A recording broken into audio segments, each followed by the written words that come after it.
Let's look at why the way it's always been done doesn't work. Here's what we normally work with: new structures. If there's a problem, if there's a change to be made, let's create a new org chart. Let's create a new job description. Let's create a new policy. We like the structure, but that is not the organization. This is a total illusion. Let's take a look at what the real structure of the organization is. Let's say the boss in this org chart is new. While the middle manager to the right doesn't like that because he or she wanted that job. So they are going to put up barriers and get in the way, and they are not going to cooperate.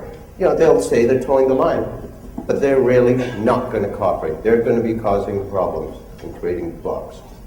Now, buddy on the left here thinks he or she is the next person to take that job. So guess what? They're going to be working hand in hand with that new boss, doing everything they can to make sure that works. So what happens between those two middle managers? They start putting up barriers between themselves. In fact, it can get so heated, it's not just tension, they practically build a brick wall between their two departments.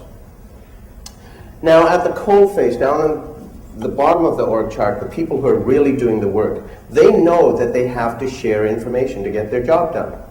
They know that there's got to be communication. So they keep doing it because those two have been there for 20 years. They've been there before any of those managers showed up.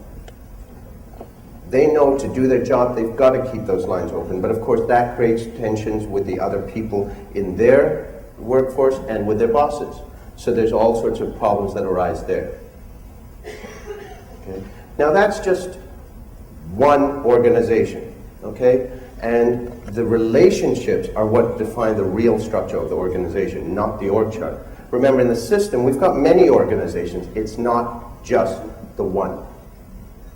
And all of these people in this one organization we started with have relationships with other organizations in the system. There may be information exchange, work they do together. There may be things that people they like, people they don't like, etc., that are defining what's happening.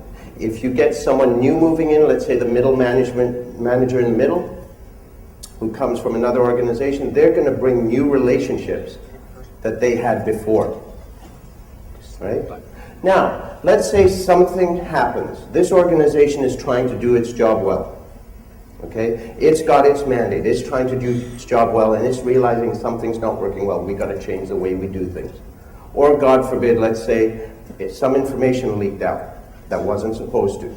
So now we've got to change where information flows. So we bring in some new policies and procedures. How do these impact the relationships? Like a brick wall. It blocks relationships that exist there. And those people still have to get the job done. So now they have to forge new relationships to move around that barrier to still get their job done. Now, we've just looked at one organization here. Okay? It's not necessarily a big one or a small one. It's not necessarily central. It's just where we started. There's relationships that all of these organizations have with each other. Information exchange and so on. Work that's done together. So that it becomes much, much more complex.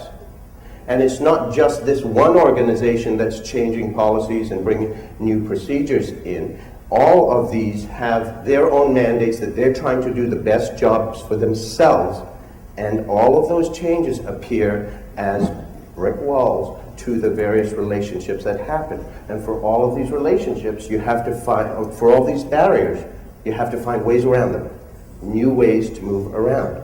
And of course, if one organization brings in one policy that impacts you, you may bring in changes of your own. So other barriers come into play.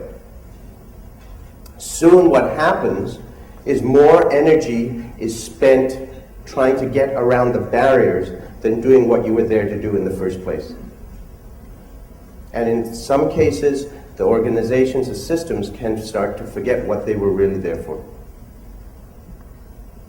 The org charts, the structures, the job descriptions are not the structures of organizations, of departments, of systems. These are living systems that are defined by the relationships. Many of you know people around you. Take a look around the room. See the people that you know, the relationships that you have in this room. This is the system. The system is relationships, and the system is in this room. And if you want to work with living systems, you do not start with structures. You do not start with boxes, because you cannot control them. The system has to look at itself as a whole, not as one organization thinking it knows what the others need. The whole has to work together to co-create a shared purpose. Why are we here? To co-create how we're going to work together. What are the principles for us to work together to realize that purpose? To pull in the people that are needed. Then you get to structure. You do not start with structure.